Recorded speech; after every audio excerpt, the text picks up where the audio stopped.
قال رسول الله صلى الله عليه وسلم لا يؤمن أحدكم حتى أكون أحب إليه من ولده ووالده والناس أجمعين. Le Prophète sallallahu alayhi wa sallam dit que nul ne sera croyant que je serai cher auprès de lui que ses enfants, ses parents et tout le monde entier.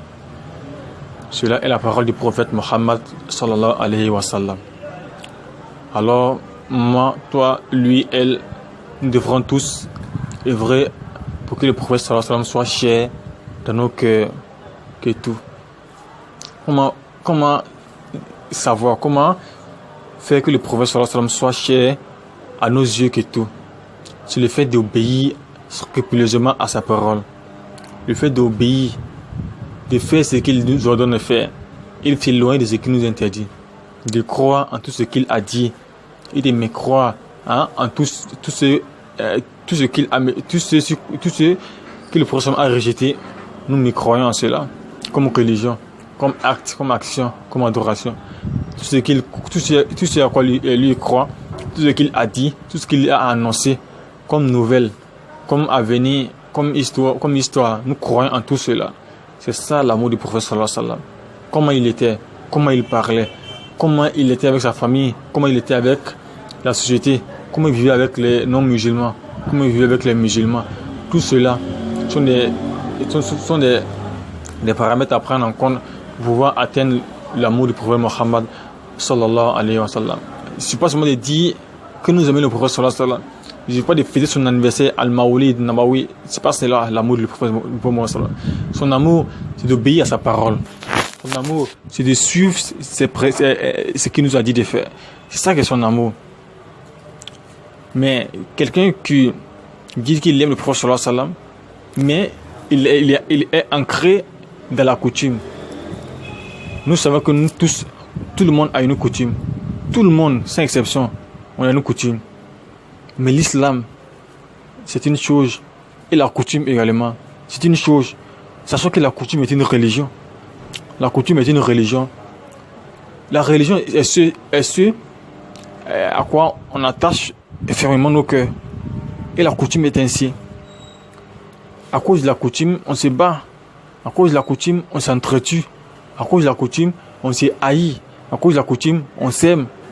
Donc c'est une religion. Il ne faut pas se cacher, c'est une religion. Donc sachant que j'ai dit et je redis, celui qui est ancré dans sa coutume à 100% ne peut jamais être un musulman. Celui qui est ancré dans sa coutume à 100% ne peut jamais être un musulman. Parce que musulman signifie être dans l'islam. Et dans l'islam, cela signifie le fait de se soumettre à Allah. Et se soumettre à Allah, c'est le fait d'obéir au prophète Mohammed sallallahu alayhi wa sallam. Alors le prophète Mohammed sallallahu alayhi wa sallam, il est venu pour abolir toutes sortes d'adorations. Pour abolir toutes sortes de coutumes qui est contraire à cette nature de l'homme. Parce que l'homme a été créé pour adorer Allah. L'adoration n'est dédiée qu'à Allah. Au bout de la coutume, il y a beaucoup de choses que nous faisons qui sont des adorations d'autrui en dehors d'Allah. Lorsqu'une personne meurt, souvent on va jusqu'au village avec le corps. Pour aller faire quoi? Pour aller faire des traditions coutumières. Cela, ça va en rapport avec le shirk. Souvent, même si on veut se marier, on nous dit d'aller au village. On va aller donner des poulets, faire des sacrifices là-bas. C'est un rapport avec le shirk. Souvent, lorsque les parents vont au village et nous ramènent des médicaments pour boire, pour se protéger, soit disant que les ancêtres faisaient cela. Puis en fait, la coutume, c'est le fait d'adorer les ancêtres. C'est une adoration dédiée aux ancêtres. Les ancêtres ont dit de faire cela, on le fait. Ils ont interdit cela, donc on s'interdit. Ils ont dit de marier cette fille-là, on l'épouse. Ils ont interdit cette fille-là, on ne l'épouse pas.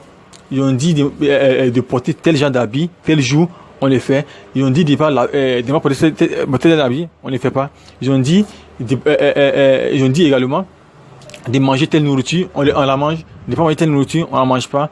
Laver vos habits tel jour, on lave. Ne lavez pas, on ne lave pas. Si tu fais, tu meurs. Là, ça c'est une coutume, ça c'est une religion là. C'est une religion. Il ne faut pas que se voient les yeux, c'est une religion. Alors qu'il n'y a pas de religion. Mais quand tu veux parler, on dit non que c'est la coutume, qu'on ne peut pas se détacher de la coutume. Alors Allah subhanahu wa ta'ala a blâmé cela. On peut se détacher parce que Allah subhanahu wa ta'ala a blâmé cela. Allah nous a blâmé du fait de suivre les ancêtres. Quand le prophète est arrivé, quand il est arrivé à la Mecque, qu'est-ce que les Mecquois ont dit? Aja'ala al-ilahata ilahan wahida. Inna hadha la shay'un ujab. Voudrais-tu que nous rassemblons toutes les divinités en une seule divinité? C'est une chose nouvelle, hein? C'est une chose étonnante. On ne peut pas faire cela. Tu vois? Et quand il les appelait à Allah, qu'est-ce qu'il disait? Par exemple, si on voit la sourate Araf, si je ne me trompe pas, sourate Araf, sourate numéro 7, il dit: es-tu venu à nous pour que nous adorions Dieu seul et que nous délaissions ce que nos ancêtres adoraient? Tu vois ce qu'ils disent au verset numéro 70, ce qu'ils disent, que tu veux que nous adorions un Dieu pour laisser ce que nos ancêtres, c'est-à-dire ils suivent les ancêtres. Également, quand le prophète, quand il appelle à Dieu également, dans la même sourate, ils disent, et quand ceux-ci commettent une turpitude, il dit que c'est une coutume léguée par nos ancêtres. C'est une coutume léguée par nos ancêtres. Donc le fait de suivre les ancêtres, c'est une chose qui est interdite. Dès que le prophète est venu, notre ancêtre doit être le prophète. C'est lui que nous devons suivre. Parce que c'est lui qui nous a envoyé la lumière.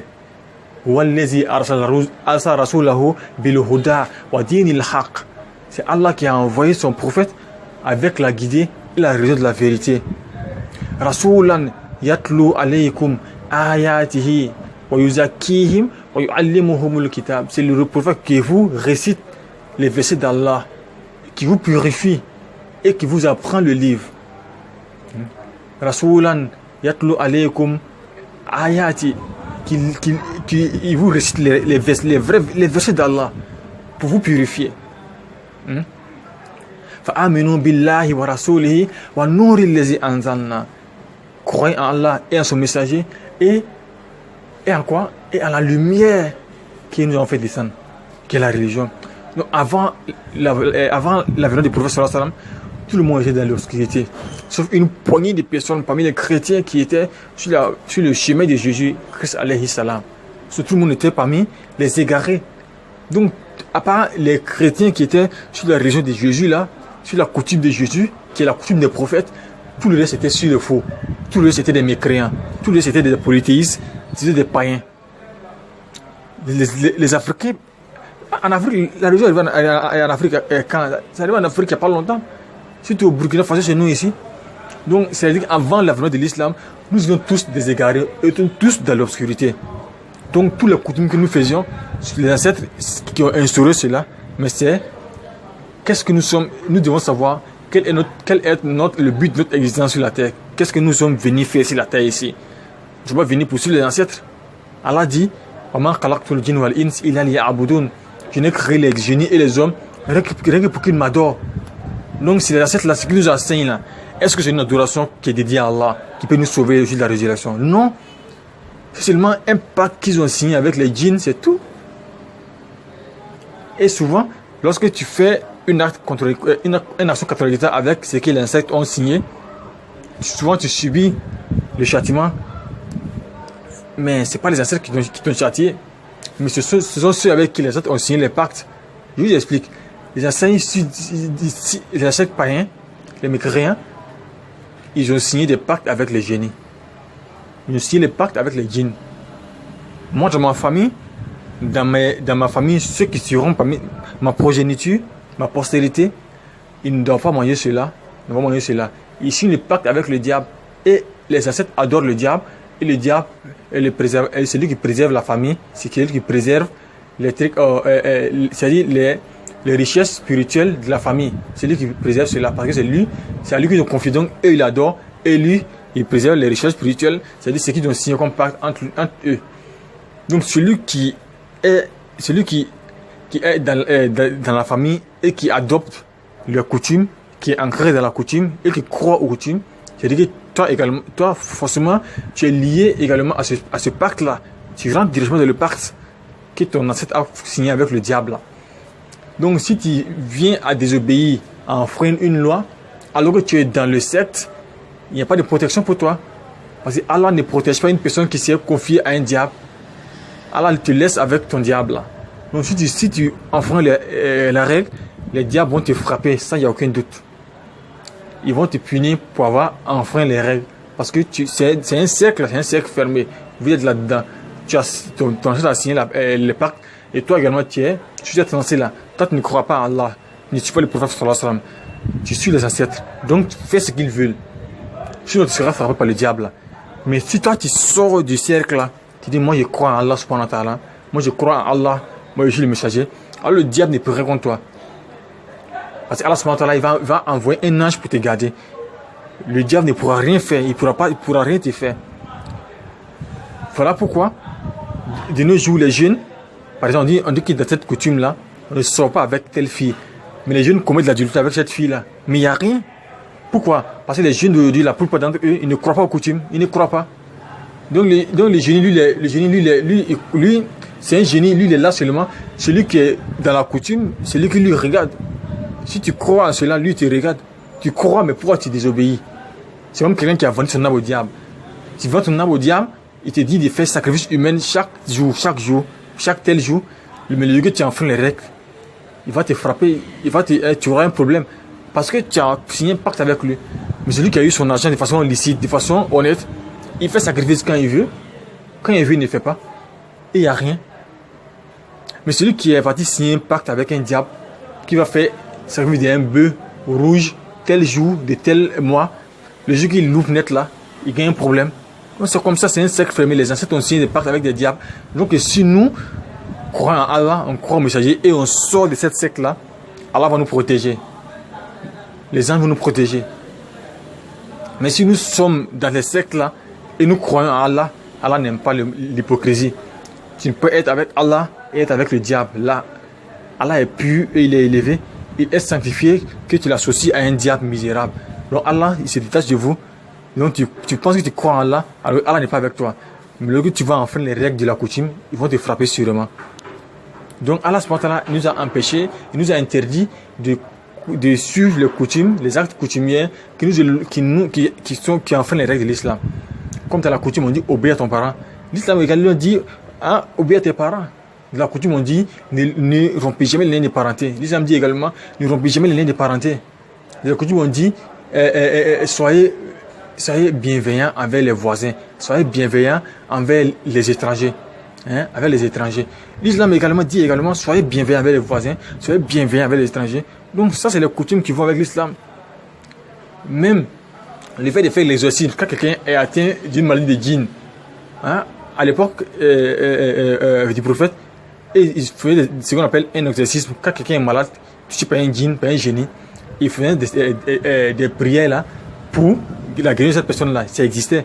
Le prophète dit venez et dites-moi ce que vous dites. Je vais voir s'il n'y a pas des paroles de coufre dedans.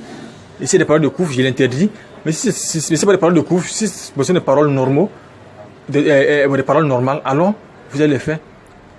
Et ils viennent et ils récitent ce qu'ils disent pour la guérison de leurs malades. Et pour soit il est interdit, ou soit il rectifie, ou soit il autorise. C'est comme cela. Donc il est venu en effet pour arranger, pour rectifier. Nous, dans la coutume, en gros, il n'y a pas interdiction de mariage.